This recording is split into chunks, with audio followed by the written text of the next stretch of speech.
যতই কান্দাকাটি করো চট করে ঢুকে পড়বার সুযোগ শাহজালালের বাংলায় আর তোমার হবে না ইনশাআল্লাহ।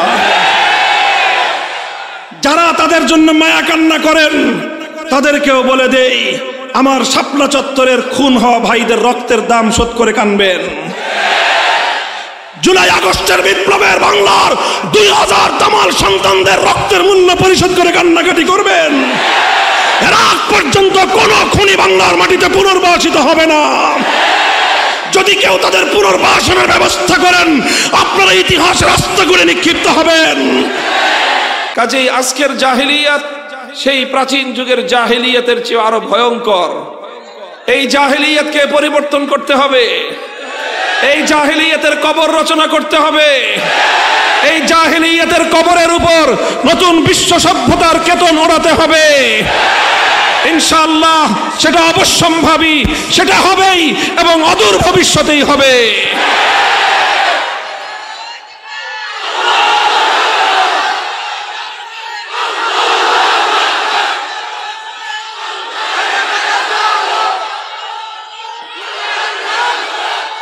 প্রশ্ন হলো, ইসলাম তো বিজয়ী হবেই। পৃথিবীর দিকে দিকে ইসলামের বিজয়ের পূর্বাভাস পরিলক্ষিত হচ্ছে। পৃথিবীর বিভিন্ন দিগন্তে ইসলামের চূড়ান্ত বিজয়ের সূর্যোদয়ের পূর্বেকার সুবহে জাদিদ দেখা যাচ্ছে। প্রশ্ন হলো আমার আর তোমার জন্য যে আমরা আমাদের এই ভূখণ্ড থেকে ইসলামের সেই অগ্রযাত্রার মিছিলে আমরা কোথায় থাকব? সম্মুখ সারিতে থাকব না আমরা পশ্চাৎপদ থেকে যাব? এটাই আজ আমাদের কাছে ঐতিহাসিক এবং সবচেয়ে গুরুত্বপূর্ণ প্রশ্ন। মুহতারাম হাজিরিন, এজন্য এই সময়টায় আমরা আলোকপাত করতে চাই যে রাসূল সাল্লাল্লাহু আলাইহি ওয়াসাল্লামের বিপ্লবী কর্মসূচি কি ছিল, যেই কর্মসূচির মাধ্যমে তিনি এক ইনকিলাব এনেছিলেন।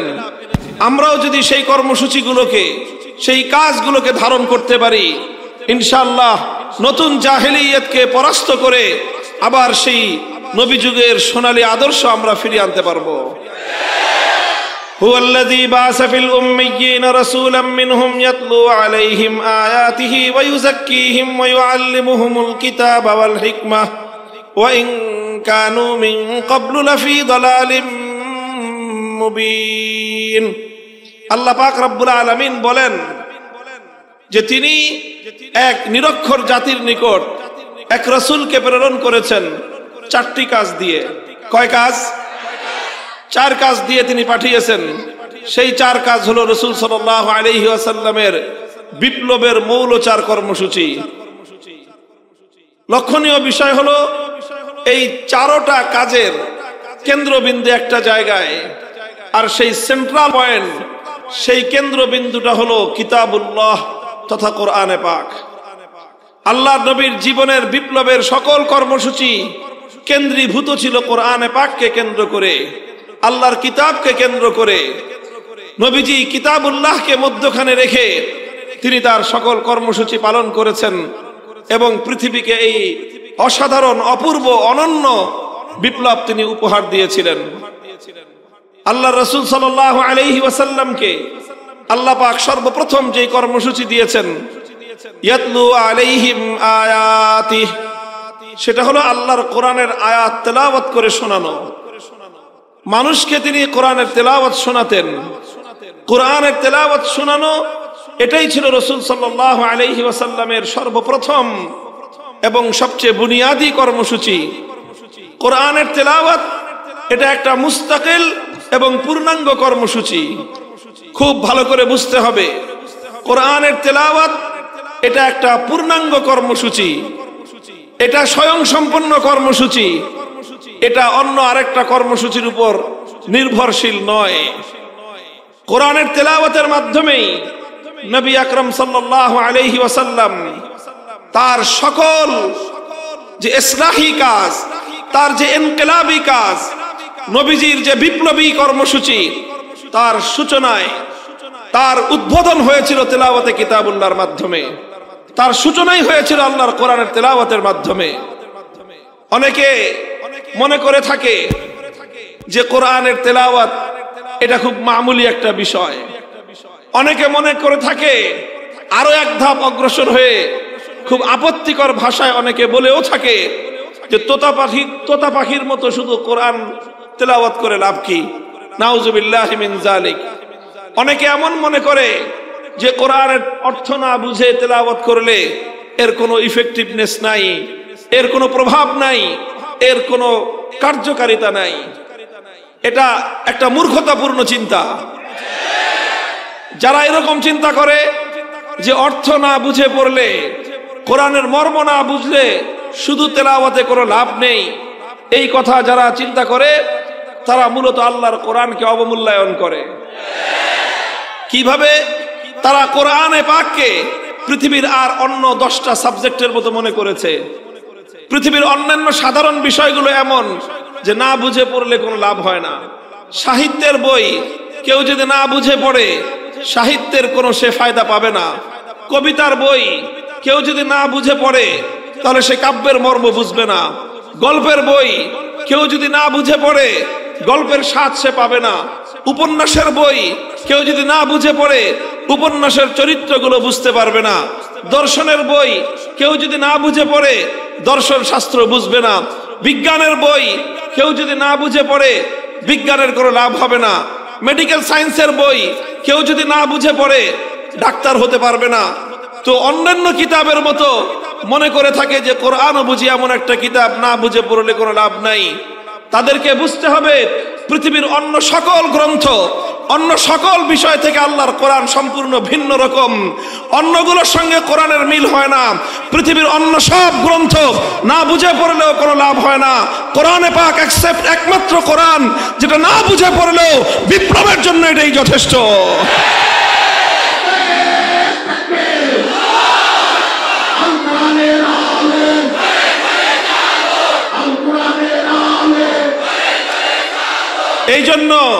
এই জন্য আমরা ইতিহাস দেখে লক্ষ্য করলে বুঝতে পারবো, সিরাতুন নবী পর্যালোচনা করলে আমরা বুঝতে পারবো রাসূল আকরাম সাল্লাল্লাহু আলাইহি ওয়াসাল্লাম সেই জাহিলিয়াতের সেই বর্বরতার কুহেলিকা ভেদ করবার জন্য অন্ধকারের প্রাচীরে সর্বপ্রথম যে আঘাত এনেছিলেন, যে আঘাত অন্ধকারের প্রাচীর শুদ্ধ কাঁপিয়ে দিয়েছিল, সেটা ছিল তেলাওয়াতে কিতাবুল্লাহ। কোরআনে পাক এমন এক কিতাব যে এর তেলাওয়াত শুনলেই কর্ণকুহর দিয়ে প্রবেশ করে মানুষের হৃদয়ে গিয়ে হৃদয়ের বদ্ধ দুয়ারে কড়া নাড়ে এবং সেই হৃদয়ের বদ্ধ দুয়ারগুলো খুলে দেয়। অসংখ্য মানুষ শুধু আল্লাহর কোরআনের তেলাওয়াত শুনে হেদায়েত পেয়ে যায়। সিরাতু আসহাবিন নবী সাল্লাল্লাহু আলাইহি ওয়াসাল্লামে ঘটনা পাওয়া যায়, হযরত আবু বকর রাদিয়াল্লাহু আনহু তিনি একবার মক্কা ছেড়ে চলে যাচ্ছেন, থাকবেন না আর মক্কায়। রাস্তার মধ্যে এক ব্যক্তির সঙ্গে দেখা, একজন নেতা, সরদার কেসেমের মানুষ, ইবনুদ দাগিনা তার নাম। জিজ্ঞাসা করলো, আবু বকর কোথায় যাও? বললেন, আমি মক্কায় থাকবো না। কেন থাকবেন না? মক্কার মানুষ আমাকে জুলুম নির্যাতন করেছে, উত্ত্যক্ত করে, বিরক্ত করে, আমি আর মক্কায় থাকবো না। ইবনুদ দাগিনা বলল যে না আবু বকর, তোমার মতো পরোপকারী মানুষ, মানুষের উপকার করাই যার ধর্ম, তোমার মতো এইরকম একজন সোনার মানুষ, মাটির মতো নরম মানুষ, তুমি যদি মক্কা ছেড়ে চলে যাও এটা মক্কার অধিবাসীদের জন্য চরম লজ্জা এবং বদনামের বিষয় হবে। তুমি চলো আমার সাথে, কেউ তোমাকে ডিস্টার্ব করবে না, অন্যায় অত্যাচার করবে না, আমি তোমার দায়িত্ব গ্রহণ করলাম। ইবনুদ দাগিনা আবু বকর রাদিয়াল্লাহু আনহুকে নিয়ে মক্কায় আসলেন। মক্কার অধিবাসীদেরকে ডেকে বললেন যে এটা কেমন আচরণ তোমাদের, যে তোমাদের আচরণে আবু বকরের মতো সোনার মানুষ একজন সে মক্কা ছেড়ে চলে যাচ্ছে, যদি সে চলে যায় গোটা আরবের মধ্যে তোমাদের বদনাম ছড়িয়ে পড়বে যে মক্কার লোক দুষ্ট, তাদের আচরণে আবু বকরের মতো মানুষ টিকতে পারে নাই। কাজেই তোমরা, আমি দায়িত্ব নিচ্ছি, আবু বকর মক্কায় থাকবে, তোমরা কেউ তাকে কোনো উত্ত্যক্ত করতে পারবে না, বিরক্ত করতে পারবে না। মক্কার লোক কি বলেছিল? ইতিহাস বুখারী শরীফের হাদিসের কিতাবগুলো উল্টান। মক্কার লোকেরা বলেছিল ঠিক আছে আবু বকর থাকুক মক্কায়, আবু বকর অনেকজন সম্মানিত সম্ভ্রান্ত একজন মানুষ, সে থাকুক, তার জন্য অনেক ছাড় আমরা দিব। আবু বকর আমাদের বাপদাদার ধর্ম ছেড়ে দিয়ে মুহাম্মাদের ধর্ম গ্রহণ করেছে সাল্লাল্লাহু আলাইহি ওয়াসাল্লাম, আমরা না হয় সেটাও মেনে নিলাম। আবু বকর মুহাম্মাদের ধর্মের দাওয়াতি কাজ করে, সেটাও না হয় আমরা মেনে নিলাম। মুহাম্মাদের উপর নাজিলকৃত কিতাব, সেই কিতাব সে তেলাওয়াত করে, সেটাও আমরা মেনে নিলাম, কিন্তু আবু বকরকে একটা শর্ত মানতে হবে। কি শর্ত? যে আবু বকর তেলাওয়াত করে করুক, কিন্তু ঘরের মধ্যে দরজা জানলা বন্ধ করে তেলাওয়াত করতে হবে। সে ঘরের বাইরে বারান্দায় দাঁড়ায় কোরআন তেলাওয়াত করতে পারবে না। কেন? সমস্যা কি? ঘরের মালিক আবু বকর, বারান্দার মালিক আবু বকর, কাজেই সে তার ঘরে বারান্দায় জানলা খুলে দরজা খুলবে না বন্ধ করবে, সেটা তার ব্যাপার। তোমাদের সমস্যা কি? না, সমস্যা আছে। কি সমস্যা তোমাদের? মক্কার মানুষেরা বলেছিল আবু বকর রাদিয়াল্লাহু আনহু যখন তার ঘরের উঠোনে দাঁড়িয়ে উন্মুক্ত জায়গায় আবেগ মাখা কণ্ঠে আল্লাহর কোরআনের তেলাওয়াত শুরু করে দেয়, তখন গোটা মক্কার মধ্যে এমন একটা পরিবেশ তৈরি হয়, চুম্বক যেমন লোহাগুলোকে আকর্ষণ করতে থাকে, মক্কার মানুষের ঘরগুলো থেকে ছোট ছোট বাচ্চারা পর্যন্ত আবু বকরের আবেগ মাখা কণ্ঠের তেলাওয়াতে মুগ্ধ আর পাগল হয়ে তারা আবু বকরের তেলাওয়াত শুনবার জন্য বাঁধ ভাঙ্গা জোয়ারের মতো ছুটতে আরম্ভ করে। গোটা মক্কার মধ্যে একটা বিপ্লব সাধিত হয়ে যায়। আবু বকরের তেলাওয়াত গোটা মক্কার মধ্যে হালচাল তৈরি করে দেয়, বিপ্লবের পরিবেশ তৈরি করে দেয়, মানুষের বদ্ধ দুয়ারগুলো খুলে দেয়, অন্ধকারের কুহেলিকা ভেদ করে প্রতিটি মানুষের হৃদয়ের মধ্যে হেদায়েতের বীজ বপন করে। এই জন্য মক্কার লোকেরা শর্ত আরোপ করলো, আবু বকর তেলাওয়াত করতে পারবে, কিন্তু আমাদের কোন মক্কার মানুষের কর্ণকুহরে যেন আবু বকরের তেলাওয়াতের আওয়াজ পৌঁছতে না পারে। মুহতারাম হাজিরিন, প্রমাণ করে কথা যে আল্লাহর কোরআনের তেলাওয়াত এমন এক ইফেক্টিভ, এমন একটা পাওয়ারফুল কিতাবের তেলাওয়াত, যে এই তেলাওয়াত পৃথিবীর যেখানেই হবে সেখানেই হেদায়েতের ফুল ফুটবে। এজন্যই আমরা বলি এই কোরআনের তেলাওয়াত এর গুঞ্জরণ ছড়িয়ে দাও ঘরে ঘরে, মুসলমানদের পাড়ায় পাড়ায়, কণ্ঠে কণ্ঠে আল্লাহর কোরআনের তেলাওয়াতের পরিবেশ তৈরি করো, সমস্ত জাহিলিয়াত বিদূরিত হবে ইনশাআল্লাহ। আলহামদুলিল্লাহ, এই তেলাওয়াতে কিতাবুল্লাহর ঐতিহাসিক দায়িত্ব শত শত বছর ধরে এই জনপদে পালন করে আসছে আমাদের মাদ্রাসার মক্তবার হেফজখানাগুলো। বলেন কথা ঠিক না বেঠিক? এই জাতির সন্তানদেরকে কোরআনে পাকের তেলাওয়াত শিক্ষা দেয় মক্তবার হেফজখানায়। হেফজখানার শিক্ষার মাধ্যমে মুসলমানদের সন্তানদের হৃদয়ের মধ্যে আল্লাহর কোরআন অঙ্কন করে দেয়া হয়, খোদাই করে দেয়া হয়। এই সন্তানরা যেখানেই যায় কোরআনের তেলাওয়াত সেখানে যায়। এরা ঘরে থাকলে কোরআনের তেলাওয়াত তার ঘরে হয়, এরা রাস্তায় থাকলে এদের কণ্ঠে আল্লাহর কোরআনের তেলাওয়াতে বাংলার পথ ঘাট বিমোহিত হয়। বাংলার গোটা বাংলাদেশ এই সকল হাফেজে কোরআনদের তেলাওয়াতের কণ্ঠের আওয়াজে গুঞ্জরিত হয়। কাজেই এই শিক্ষাকে আরো ব্যাপক করতে হবে। হাফিজ হুজুর রহমতুল্লাহ আলাইহি তখন বলতেন ৬৮,০০০ বাংলাদেশের গ্রামে ৬৮,০০০ কোরআনের মক্তব কায়েম করতে চাই। এখন গ্রাম আরো অনেক বেড়েছে, জনপদ আরো অনেক বেড়েছে, প্রতিটি জনপদে আল্লাহর কোরআনের তেলাওয়াতের শিক্ষার জন্য মক্তব করতে হবে। সেই সঙ্গে আজ আমরা বাংলাদেশ, এই বাংলাদেশ আজ এক নতুন বাংলাদেশ। জুলাই এবং আগস্টের বিপ্লবের পর এটা তাওহীদের জন্মভূমি বাংলাদেশ, এটা তাওহীদের জন্য লালনভূমি এক বাংলাদেশ। এই বাংলাদেশে এখন আমরা অত্যন্ত যৌক্তিক কারণে একটা কথা বলতে চাই, সেটা হলো আমার বাংলাদেশের রাষ্ট্রীয় খরচে, রাষ্ট্রীয় আয়োজনে, রাষ্ট্রীয় ব্যবস্থাপনায় যেই প্রাইমারি স্কুলগুলো চলছে, সেই প্রাইমারি স্কুলগুলো চলে জনগণের ট্যাক্সের পয়সায়। ভবন নির্মাণ হয় আমাদের ট্যাক্সের পয়সায়, শিক্ষকদের বেতন নির্ণয় হয় আমাদের ট্যাক্সের পয়সায়, সকল পাঠ্যপুস্তক ছাপানো হয় জনগণের ট্যাক্সের পয়সায়। এখানে পড়াশোনা করে আমাদের সন্তানেরা, ৯০% মুসলমানের সন্তানরা যে স্কুলগুলোতে পড়বে, ৯০% মুসলমানদের মাথার ঘাম পায়ে ফেলানো ট্যাক্সের পয়সায় যে স্কুল শিক্ষা চলবে, সেখানে ইংলিশের টিচার নিয়োগ হবে, অঙ্কের টিচার নিয়োগ হবে, বিজ্ঞানের টিচার নিয়োগ হবে, বাংলার টিচার নিয়োগ হবে, এমনকি সেখানে পিটি শেখানোর জন্য, পিটি করানোর জন্য পিটির শিক্ষক নিয়োগ হবে, আর সর্বশেষ সেখানে নাচ গান শেখাবার জন্য নৃত্যের শিক্ষক নিয়োগ হবে। এবার আমরা বাংলাদেশে কণ্ঠে আওয়াজ তুলতে চাই, লাখো কণ্ঠে, প্রতিটি প্রাইমারি স্কুলের জন্য বিশুদ্ধ কোরআনের তেলাওয়াত শিক্ষা দেওয়ার জন্য একজন করে নুরানি মুআল্লিমের শিক্ষক নিয়োগ দিতে হবে। এই আওয়াজ দেখেন, এটা শুধু আলেমদের জন্য না, কারণ আলেমদের সন্তানরা তো বেশিরভাগ মাদ্রাসায় পড়ে। কথা বলেন ঠিক না বেঠিক? আমাদের সন্তানরা আলহামদুলিল্লাহ মাদ্রাসায় পড়াশোনা করে, যা শিখার তাদেরকে আমরা মাদ্রাসাতেই শিখাইয়া দেই। এটার প্রয়োজন বাংলাদেশের আপামর জনগণের জন্য। বাংলাদেশের জাতীয় শিক্ষা ব্যবস্থা, মুসলমানদের রাষ্ট্রের জাতীয় শিক্ষা ব্যবস্থা, আল্লাহর কোরআনের বিশুদ্ধ তেলাওয়াত বিবর্জিত এই শিক্ষা মুসলমানদের শাহজালালের বাংলা চলতে পারে না।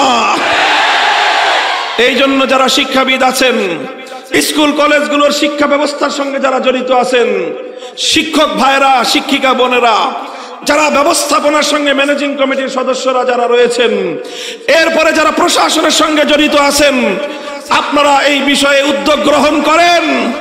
এখন বলছি, উদ্যোগ গ্রহণ করেন। যদি এই বিষয়ে আপনারা যথাযথ পদক্ষেপ নিতে ব্যর্থ হন, সেদিনের জন্য অপেক্ষা করুন। গোটা শিক্ষা ব্যবস্থা আমরা নিজেদের হাতে তুলে নিয়ে আমাদের সন্তানদের শিক্ষার দায়িত্ব আমরাই গ্রহণ করব।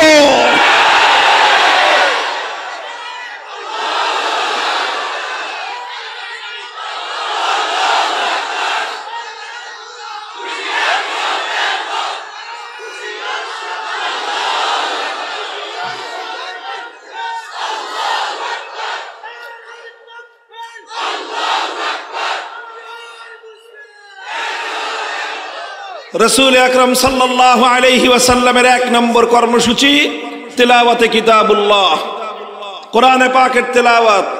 কথা ঠিক কিনা? কাজেই কোরআনের এই তেলাওয়াত এদেশে মক্তব হেফজখানার মাধ্যমে চালু আছে। এটাকে আরো বিস্তৃত করতে হবে, আরো সম্প্রসারিত করতে হবে। কথা বলেন ঠিক না বেঠিক? মুসলমানদের প্রতিটি মুসলিম নারী পুরুষের, প্রতিটি মুসলিম নারী পুরুষ আগামী প্রজন্মে আর কিছু পারুক বা না পারুক, তারা যেন বিশুদ্ধ কণ্ঠে আল্লাহর কোরআনের তেলাওয়াত করতে পারে। আগামীর বাংলাদেশ হবে কোরআনের বাংলাদেশ।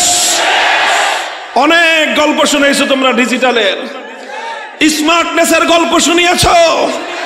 ওই স্মার্টনেস আর ডিজিটাল দিয়ে উম্মতে মুসলিমার এই পতন ঠেকানো যাবে না।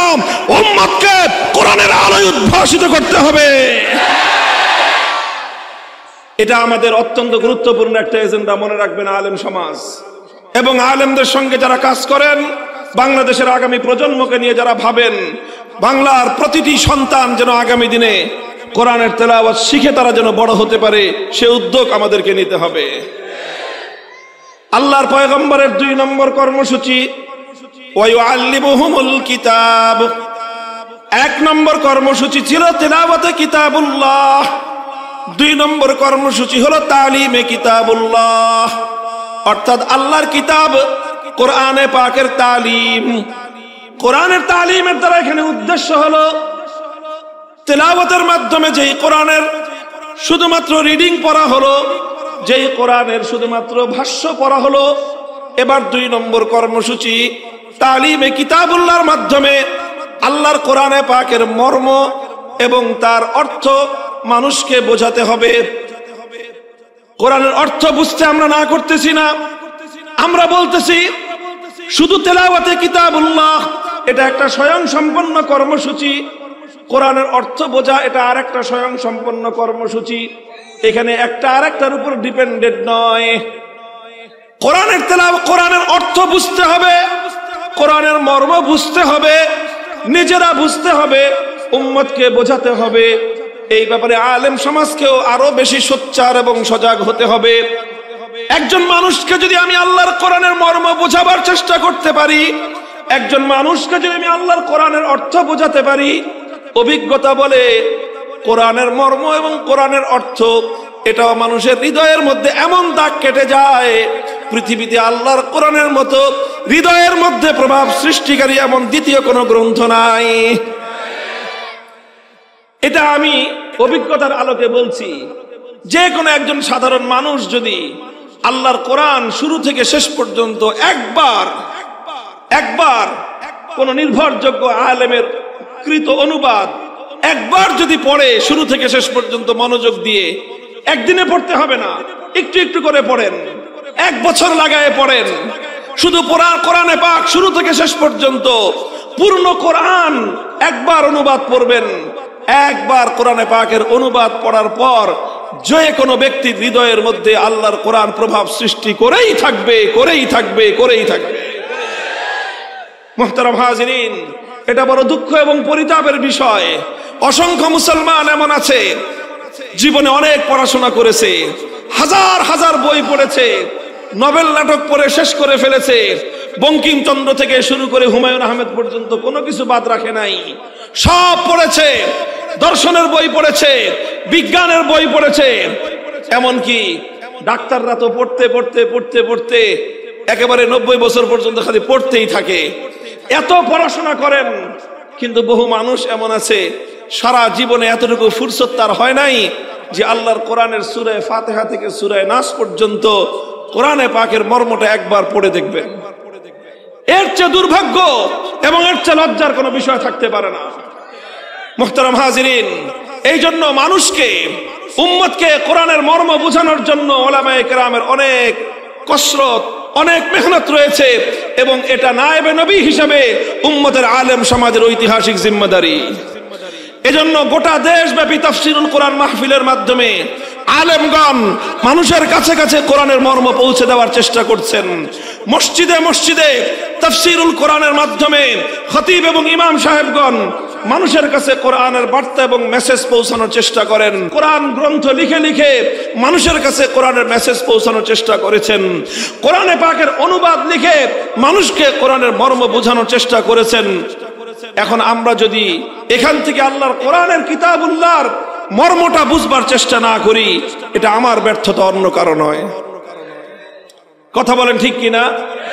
আমাদের মাদ্রাসাগুলো, বিশেষ করে কওমি মাদ্রাসাগুলো, এই যে শিক্ষা ব্যবস্থা, 10 বছরের শিক্ষা ব্যবস্থার মূল উদ্দেশ্যই হলো আমাদের শিক্ষার্থীদেরকে আমরা আল্লাহর কোরআনটাকে পূর্ণাঙ্গভাবে হৃদয়ঙ্গম করাবার চেষ্টা করি, পরিপূর্ণভাবে কোরআনের মর্ম তারা উদ্ধার যেন করতে পারে, তার যাবতীয় সব শিক্ষা তাদেরকে দেওয়া হয়। উদ্দেশ্য একটাই, একজন শিক্ষার্থী কওমি মাদ্রাসার 10 বছরের শিক্ষা সিলেবাসে পড়ার পর সে আল্লাহর কোরআনকে যথাযথভাবে উপলব্ধি করতে পারবে এবং জাতির কাছে আল্লাহর কোরআনের বার্তা, কোরআনের মেসেজগুলো আল্লাহর পক্ষ থেকে মানুষের কাছে পৌঁছে দিতে পারবে। কথা বলেন ঠিক না বেঠিক? এটা গেল তালিমে কিতাব, কোরআনের মর্ম বুঝা, কোরআনের ব্যাখ্যা বুঝা। এটা হলো আল্লাহর রাসূল সাল্লাল্লাহু আলাইহি ওয়াসাল্লামের দ্বিতীয় কর্মসূচি। আল্লাহর নবীর তৃতীয় কর্মসূচি ওয়া ইউআল্লিমুহুমুল কিতাবা ওয়াল হিকমাহ, অর্থাৎ তালিমে হিকমাহ। তালিমে হিকমত, এটা হলো আমার নবীর আল্লাহ প্রদত্ত 3 নম্বর কর্মসূচি। এই কর্মসূচিটাও আল্লাহর কোরআনকে কেন্দ্র করে। তালিমে হিকমতের কি অর্থ? শাইখুল ইসলাম হাকিমুল ইসলাম কারি তাইয়্যিব রাহমাতুল্লাহি আলাইহি, মুফতি আজম মুফতি শফি রাহমাতুল্লাহি আলাইহি, তাদের আলোচনার মধ্যে বিষয়টি এসেছে যে তালিমে হিকমতের সবচেয়ে অগ্রগণ্য ব্যাখ্যা হলো যে কোরআনে পাক আল্লাহর পক্ষ থেকে নাজিল হওয়ার পর আল্লাহর নবীর প্রথম দায়িত্ব ছিল তেলাওয়াত করা, 2 নম্বর দায়িত্ব ছিল কোরআনের মর্ম বুঝানো মানুষকে, তালিমে কিতাব। 3 নম্বর দায়িত্ব হলো আল্লাহর নবীর শুধু ব্যাখ্যা করে মানুষকে বুঝায় দিলে চলবে না, শুধুমাত্র বলে দিলেই চলবে না। আল্লাহর নবীর 3 নম্বর দায়িত্ব হলো যেই কোরআনকে আপনি তেলাওয়াত করেছেন, যেই কোরআনকে আপনি ব্যাখ্যা করে উম্মতকে বুঝিয়েছেন, উম্মত শুধু কোরআনের ব্যাখ্যা শুনে পূর্ণ কোরআন বুঝতে পারবে না, বরং উম্মতকে আল্লাহর কোরআন প্র্যাকটিক্যাল করে করে বুঝিয়ে দিতে হবে। এই জন্য আমি বলি আল্লাহর কোরআন হলো একটা প্র্যাকটিক্যাল কিতাব। এটা শুধু থিওরিটিক্যাল কিতাব নয়, এটা শুধুমাত্র তাত্ত্বিক বিশ্লেষণের মাধ্যমে মানুষ কোরআনকে পরিপূর্ণ অনুধাবন করতে পারবে না। তাত্ত্বিক বিশ্লেষণের পর এটাকে বাস্তব উপস্থাপনের মাধ্যমে, প্র্যাকটিক্যাল ক্ষেত্রে বাস্তবায়নের মাধ্যমে উম্মতকে আল্লাহর কোরআনের এক একটা বিধান বুঝিয়ে দিতে হবে। এটার নামই হলো তালিমে হিকমত। অর্থাৎ যেই আয়াতের তেলাওয়াত করা হলো তেলাওয়াতে কিতাবুল্লাহর আন্ডারে, যেই আয়াতকে ব্যাখ্যা করে বুঝিয়ে দেওয়া হলো তালিমে কিতাবের আন্ডারে, এবার তালিমে হিকমতের আন্ডারে সেই আয়াতের প্র্যাকটিক্যাল নমুনা উম্মতকে দেখাতে হবে। এটাও আল্লাহর রাসূল সাল্লাল্লাহু আলাইহি ওয়াসাল্লামের ঐতিহাসিক জিম্মাদারি। যেমন ধরেন, লক্ষ্য করে বুঝেন, মাদ্রাসার ছাত্ররা আরো ভালো করে বুঝতে হবে কোরআনের এই আয়াতের তাফসীর। আল্লাহর নবীর উপর নাজিল হলো আকিমুস সালাহ, আকিমুস সালাহ, সালাত কায়েম করেন। আল্লাহর নবী আয়াতটা তেলাওয়াত করে শুনিয়ে দিলেন, 1 নম্বর দায়িত্ব আদায় হয়ে গেল। এবার তিনি ব্যাখ্যা করে বোঝালেন এখানে ইকামতের অর্থ কি, সালাতের অর্থ কি, বুঝিয়ে দিলেন যে এখানে সালাতের অর্থ রহমত নয়, এখানে সালাতের অর্থ দুরুদ নয়, এখানে সালাতের অর্থ দোয়া নয়, বরং এখানে সালাতের অর্থ হলো একটা বিশেষ, একটা বিধিবদ্ধ ইবাদত, যে ইবাদতের মধ্যে কিয়াম থাকবে, রুকু থাকবে, সিজদা থাকবে, কিরাত থাকবে, তাসবিহ থাকবে, তাশাহুদ থাকবে, তাকবীরে তাহরিমা থাকবে, সালাম থাকবে। এই সব বিষয়গুলো নিয়ে একটা ইবাদত, সেই ইবাদত হলো সালাত। এটা আল্লাহর নবী মুখে মুখে ব্যাখ্যা করে বুঝিয়ে দিলেন, এটা হলো তালিমে কিতাব। কিন্তু এখানে আল্লাহর নবীর দায়িত্ব শেষ হলো না, এবার নবীকে তালিমে হিকমত করতে হবে। তালিমে হিকমতের অর্থ হলো এবার আল্লাহর নবীকে নামাজ প্র্যাকটিক্যালি উম্মতকে দেখিয়ে দিতে হবে।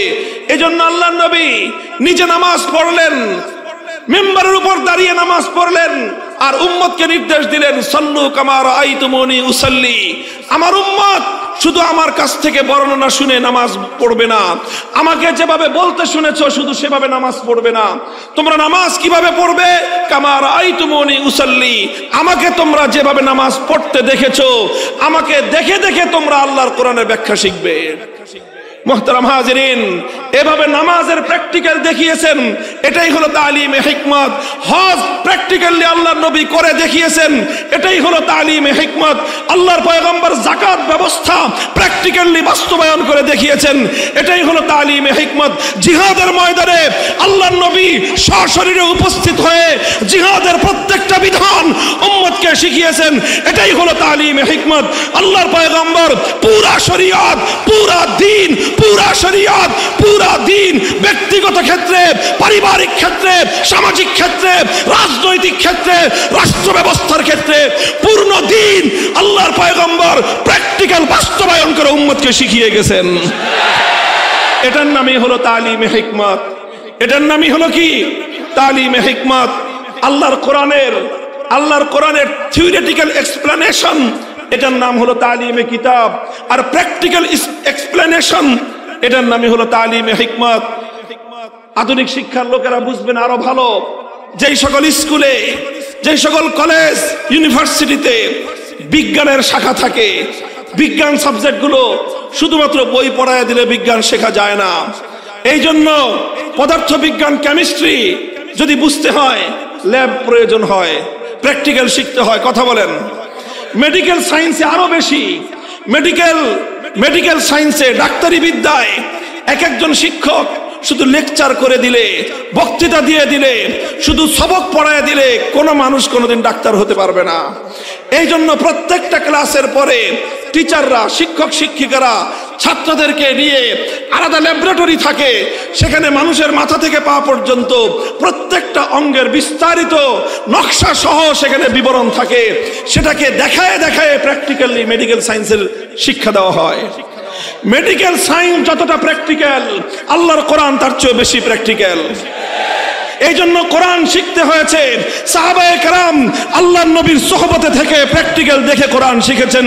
তাবেঈন কেরাম সাহাবায়ে কেরামকে দেখে প্র্যাকটিক্যালি কোরআন শিখেছেন।